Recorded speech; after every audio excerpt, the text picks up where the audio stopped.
നമസ്കാരം, ഞാൻ വിജയൻ. 15ാം കേരള നിയമസഭയുടെ 10ാം സമ്മേളന വിശേഷങ്ങളിലേക്ക് സ്വാഗതം.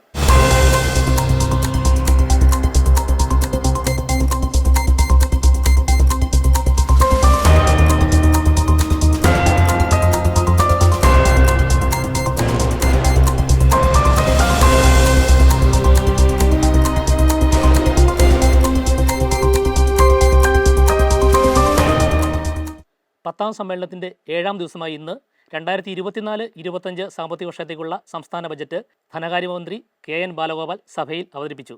അതിനു മുമ്പായി 2023-24 സാമ്പത്തിക വർഷത്തേക്കുള്ള ഉപധനാഭ്യർത്ഥനകളുടെ സ്റ്റേറ്റ്മെൻറ്റും അദ്ദേഹം സഭയുടെ മേശപ്പുറത്ത് വെച്ചു.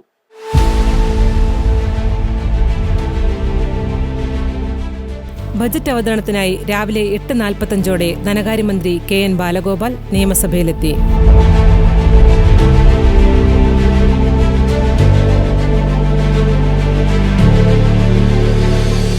മുഖ്യമന്ത്രി, മന്ത്രിമാർ, പ്രതിപക്ഷ നേതാവ്, മറ്റ് മുതിർന്ന നേതാക്കൾ എന്നിവരുമായി ബജറ്റ് അവതരണം ആരംഭിക്കുന്നതിന് മുമ്പ് മന്ത്രി സൗഹൃദ സംഭാഷണത്തിൽ ഏർപ്പെട്ടു. ബഹുമാനപ്പെട്ട ധനകാര്യ വകുപ്പ് മന്ത്രി ശ്രീ KN ബാലഗോപാൽ, അങ്ങേക്ക് 2023-24 സാമ്പത്തിക വർഷത്തെ ബജറ്റിലേക്കുള്ള ഉപധന അഭ്യർത്ഥനയുടെ അന്തിമ സ്റ്റേറ്റ്മെന്റ് മേശപ്പുറത്ത് വെക്കാവുന്നതും 2024-25 സാമ്പത്തിക വർഷത്തെ ബജറ്റും വോട്ട് ഓൺ അക്കൗണ്ടും അവതരിപ്പിക്കാവുന്നതുമാണ്. സർ, അങ്ങയുടെ അനുവാദത്തോടുകൂടി 2024-25 ബജറ്റ് ഞാൻ അവതരിപ്പിക്കുകയാണ്, പ്രസംഗം വഹിക്കുകയാണ്. സംസ്ഥാന ബജറ്റിലെ ചില സുപ്രധാന പ്രഖ്യാപനങ്ങൾ ഏതൊക്കെയാണെന്ന് നോക്കാം. 1,38,655 കോടി രൂപ വരവും 1,84,327 കോടി രൂപ ചെലവും പ്രതീക്ഷിക്കുന്ന ബജറ്റാണ് ധനകാര്യമന്ത്രി KN ബാലഗോപാൽ ഇന്ന് സഭയിൽ അവതരിപ്പിച്ചത്. സംസ്ഥാനത്തിന്റെ മൊത്തം ആഭ്യന്തര ഉൽപ്പാദനത്തിന്റെ 2.12% റവന്യൂ കമ്മി. നികുതി വരുമാനത്തിൽ 7,845 കോടി രൂപയുടെയും നികുതിയേതര വരുമാനത്തിൽ 1,503 കോടി രൂപയുടെയും വർധനവ് സർക്കാർ ലക്ഷ്യമിടുന്നു. കിഫ്ബി ഉൾപ്പെടെ മൂലധന നിക്ഷേപ മേഖലയിൽ 34,530 കോടി രൂപ വകയിരുത്തുമെന്ന് മന്ത്രി പ്രഖ്യാപിച്ചു. കേരളത്തിൻ്റെ സമ്പദ്ഘടന ഒരു സൂര്യോദയ സൺറൈസ് സമ്പദ്ഘടനയായി മാറിക്കൊണ്ടിരിക്കുന്നു എന്ന ഏറെ പ്രസക്തമായ നിരീക്ഷണം പങ്കുവച്ചുകൊണ്ടാണ് 2024-25 ബജറ്റ് പ്രസംഗം ആരംഭിക്കുന്നത്. ശാസ്ത്ര സാങ്കേതിക പുരോഗതിയുടെയും ഡിമാൻഡിൻ്റെയും ചലനാത്മകതയുടെയും ഉൽപ്പാദന വളർച്ചയുടെയും മുൻനിരയിൽ നിൽക്കുന്ന വികസന തുറകളെയാണ് സൂര്യോദയ മേഖലകൾ എന്ന് വിശേഷിപ്പിക്കാറുള്ളത്. കേന്ദ്രത്തിൻ്റെ സമീപനത്തിൽ പരിതപിച്ച് കയ്യും കെട്ടി നോക്കി നിൽക്കാനല്ല കേരളം തയ്യാറാവേണ്ടത്. പകരം തകരില്ല കേരളം, തളരില്ല കേരളം, തകർക്കാനാവില്ല കേരളത്തെ എന്ന ശക്തമായ വികാരത്തോടു കൂടി നമുക്ക് മുന്നേറാൻ കഴിയണം. നാളികേര കൃഷി വികസനത്തിന് 65 കോടി, കാർഷികോൽപ്പന്ന വിപണന പദ്ധതിക്ക് 43.90 കോടി, മൃഗസംരക്ഷണത്തിന് 277.14 കോടി എന്നിങ്ങനെയും ക്ഷീരവികസന മേഖലയ്ക്ക് 109.25 കോടിയും മത്സ്യബന്ധന മേഖലയ്ക്ക് 227.12 കോടി രൂപയും ബജറ്റിൽ വകയിരുത്തി. ഈ സർക്കാർ അധികാരത്തിലെത്തിയതിനു ശേഷം 2,36,344 തൊഴിലവസരങ്ങളാണ് കാർഷിക മേഖലയെ സൃഷ്ടിച്ചത്. കാർഷിക മേഖലയ്ക്ക് 2024-25 വാർഷിക പദ്ധതിയിൽ ആകെ 1,698.30 കോടി രൂപ വകയിരുത്തി. തീരദേശ വികസനത്തിന് 136.98 കോടിയും വനം വന്യജീവി മേഖലയ്ക്കായി 232.59 കോടി രൂപയും അനുവദിക്കും. ഗ്രാമവികസനത്തിന് 1,768.32 കോടി രൂപ വകയിരുത്തിയപ്പോൾ തൊഴിലുറപ്പ് പദ്ധതിയിൽ 10.50 കോടി രൂപയുടെ തൊഴിൽ ദിനങ്ങളാണ് സർക്കാർ ലക്ഷ്യമിടുന്നത്. പ്രധാനപ്പെട്ട പദ്ധതികളിലൊന്നാണ് മഹാത്മാഗാന്ധി ഗ്രാമീണ തൊഴിലുറപ്പ് പദ്ധതി. ഏതാനും വർഷങ്ങൾക്കായി പദ്ധതിക്ക് ആവശ്യമായ ഫണ്ട് അനുവദിക്കൽ നിന്ന് കേന്ദ്ര ഗവൺമെൻറ് പിന്നോക്കം പോകുന്നു. ഇതിൻ്റെ ഭാഗമായിട്ട് കൂടുതൽ തൊഴിലവസരങ്ങൾ സൃഷ്ടിക്കാനുള്ള നടപടി സ്വീകരിച്ചിട്ടുണ്ട്. പദ്ധതി പ്രകാരം 9,65,76,000 തൊഴിൽ ദിനങ്ങൾ നമ്മൾ സൃഷ്ടിച്ചിട്ടുണ്ട്. 24-25 10.5 കോടി തൊഴിൽ ദിനങ്ങൾ സൃഷ്ടിക്കുന്നതിന് 3,496.5 കോടി രൂപയുടെ വേതനമായി ലഭ്യമാക്കുന്നതിനുള്ള പരിപാടിയാണ് ഇടുന്നത്. ഇതിന് 90% വനിതകളാണ് ഇതിൽ ഗുണഭോക്താക്കൾ എന്നുള്ള പ്രത്യേകതയുണ്ട്. സർ, ഈ പദ്ധതിയുടെ സംസ്ഥാന വിഹിതമായി 230 കോടി രൂപ വകയിരുത്തുന്നു. കുടുംബശ്രീക്ക് 265 കോടി രൂപ മാറ്റിവെക്കും. സർക്കാർ രൂപീകരിച്ച കുടുംബശ്രീ സംസ്ഥാന ദാരിദ്ര്യ നിർമ്മാർജ്ജന മിഷൻ വിജയകരമായി 25 വർഷം പിന്നിട്ടിരിക്കുകയാണ്. കുടുംബശ്രീ കേരളത്തിൻ്റെ സാമൂഹ്യ സാംസ്കാരിക സാമ്പത്തിക മേഖലകളിൽ വിപ്ലവകരമായ മാറ്റങ്ങളാണ് സൃഷ്ടിച്ചിട്ടുള്ളത്.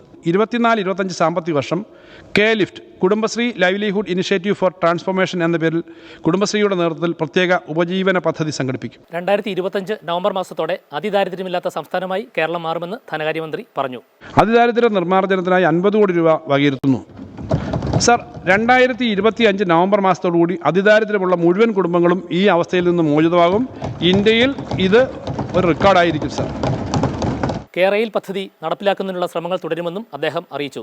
റബ്ബറിന്റെ താങ്ങുവില 180 രൂപയായി വർദ്ധിപ്പിക്കുമെന്നതും ഈ ബജറ്റിലെ സുപ്രധാനമായ ഒരു പ്രഖ്യാപനമാണ്. സർ, അതിവേഗ റെയിൽ യാത്രക്കാർക്കായി നിർദ്ദേശിച്ച കേരയിൽ പദ്ധതി നടപ്പിലാക്കുന്നതിനുള്ള ശ്രമം സർക്കാർ തുടരുന്നതാണ്. ഇത് സംബന്ധിച്ച് കേന്ദ്ര സർക്കാരുമായുള്ള കൂടിയാലോചനകൾ തുടരുകയാണ്. സാമ്പത്തിക പരിമിതികൾക്കിടയിലും റബ്ബറിൻ്റെ താങ്ങുവില 180 രൂപയായി വർദ്ധിപ്പിക്കുന്നു. പൊതുവിദ്യാഭ്യാസ മേഖലയ്ക്ക് 1032.62 കോടി രൂപ വകയിരുത്തുന്നു. ഉന്നത വിദ്യാഭ്യാസ മേഖലയ്ക്ക് 456.71 കോടി രൂപയും പൊതുജനാരോഗ്യ മേഖലയ്ക്ക് 2052.23 കോടി രൂപയും ബജറ്റിൽ വകയിരുത്തി. 24-25 സാമ്പത്തിക വർഷം 2052.23 കോടി രൂപ വകയിരുത്തുന്നു. തിരുവനന്തപുരം, തൃശൂർ, കോഴിക്കോട് ജില്ലകളിൽ പ്രവർത്തിച്ചിരുന്ന മാനസികാരോഗ്യ കേന്ദ്രങ്ങളുടെ വികസനത്തിന് 6.6 കോടി രൂപ അനുവദിക്കുന്നു. കേരളത്തിലെ പൊതുജനാരോഗ്യ മേഖലയിൽ വൻ കുതിച്ചുചാട്ടമാണ് ഉണ്ടായിട്ടുള്ളതെന്ന് ധനമന്ത്രി KN ബാലഗോപാൽ അറിയിച്ചു. സർക്കാർ ആശുപത്രികളിൽ അഭൂതപൂർവമായ അടിസ്ഥാന സൗകര്യ വികസനമാണ് നടന്നിട്ടുള്ളത്.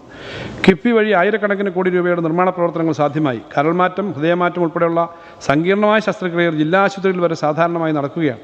ഡയാലിസിസ് സംവിധാനം താലൂക്ക് ആശുപത്രികൾ വരെ സർവ്വസാധാരണമായിരിക്കുന്നു. വരുമാനമുള്ളവരും സർക്കാർ ആശുപത്രികളുടെ ഈ സൗകര്യങ്ങൾ ഉപയോഗപ്പെടുത്തുന്നു. സ്വകാര്യ ആശുപത്രികളുമായി താരതമ്യം ചെയ്യുമ്പോൾ വലിയ സാമ്പത്തിക ലാഭമാണ് അവർക്കുണ്ടാകുന്നത്. കാരുണ്യ ആരോഗ്യ സുരക്ഷാ പദ്ധതിക്ക് 678.54 കോടി രൂപയും അനുവദിക്കും. സർ, കാരുണ്യ ആരോഗ്യ സുരക്ഷാ പദ്ധതിക്ക് കീഴിൽ 202 സർക്കാർ ആശുപത്രികളും 364 സ്വകാര്യ ആശുപത്രികളും ഉൾപ്പെടെ 566 ആശുപത്രികൾ എംപാനൽ ചെയ്യപ്പെട്ടിട്ടുണ്ട്. ഭിന്നശേഷിക്കാരും ട്രാൻസ്ജെൻഡേഴ്സും ഉൾപ്പെടെ 42.45 ലക്ഷം പാവപ്പെട്ട കുടുംബങ്ങൾക്ക് ഈ പദ്ധതിയിലൂടെ ആരോഗ്യ സുരക്ഷ ഉറപ്പാക്കുന്നു. ഇതിൽ 22.22 ലക്ഷം കുടുംബങ്ങൾക്ക് സേവനം ലഭ്യമാക്കുന്നതിന് മാത്രമാണ് കേന്ദ്ര വിഹിതം ലഭിക്കുന്നത്. ഇത് പദ്ധതിയുടെ ആകെ ചെലവിൻ്റെ 10% താഴെ മാത്രമാണ്. 2024-25 വർഷത്തേക്ക് കാരുണ്യ ആരോഗ്യ സുരക്ഷാ പദ്ധതിയുടെ നടത്തിപ്പിനായി 678.54 കോടി രൂപ വകയിരുത്തുന്നു. അംഗൻവാടി ജീവനക്കാർക്ക് പുതിയ ഇൻഷുറൻസ് പദ്ധതി, മോട്ടോർ വാഹന നിരക്കുകളുടെ പരിഷ്കരണം, ഭൂമിയുടെ ന്യായവില വർദ്ധിപ്പിക്കൽ തുടങ്ങിയ പ്രഖ്യാപനങ്ങളും ബജറ്റിൽ ഉണ്ടായി. സർക്കാർ ജീവനക്കാരുടെയും പെൻഷൻകാരുടെയും ഒരു ഗഡു DA, DR അതായത് 2% ഏപ്രിൽ മാസത്തെ ശമ്പളത്തോടൊപ്പം നൽകുമെന്നും മന്ത്രി അറിയിച്ചു. ജീവനക്കാർക്കും പെൻഷൻകാർക്കും ഒരു ഗഡു DA, DR ഏപ്രിൽ മാസത്തെ ശമ്പളത്തോടൊപ്പം നൽകുന്നതാണ് എന്നുള്ള കാര്യം അറിയിക്കുന്നു. സർ, പങ്കാളിത്ത പെൻഷൻ സമ്പ്രദായം പുനഃപരിശോധിച്ച് ജീവനക്കാർക്ക് സുരക്ഷിതത്വം നൽകുന്ന ഒരു പെൻഷൻ പദ്ധതി നടപ്പിലാക്കാനാണ് സർക്കാർ ആലോചിക്കുന്നത്. കാസർഗോഡ്, ഇടുക്കി, വയനാട് പാക്കേജുകൾക്ക് 75 കോടി രൂപ വീതവും ശബരിമല മാസ്റ്റർ പ്ലാനിന് 27.60 കോടി രൂപയും വകയിരുത്തി.